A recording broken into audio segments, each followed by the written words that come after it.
પૂજા કરે છે ત્યાં મારા છે બાપુ આનો ઇતિહાસની માટેનો તમને કાંઈ ખબર? હા જરાક આપણે પબ્લિક ને કહો કે આનો ઇતિહાસ અમારે આ રીતનો છે ભણવાની રીત જે છે આપણે આનો ઇતિહાસ એવો છે કે આપણે 116 વર્ષ ગયા છે આપણે 116 વર્ષ હા અને જે આપણો રાજા હતો એ દક્ષિણ બ્રાહ્મણ હતો હા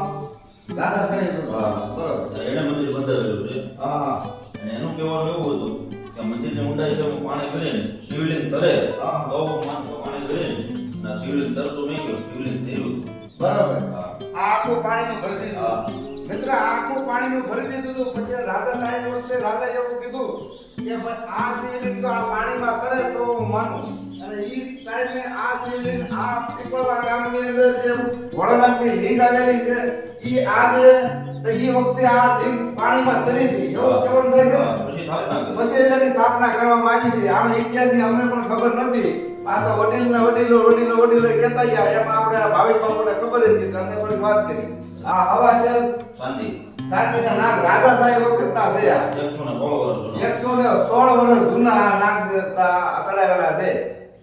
તો હાલો ભાવિક બાપુ મળીને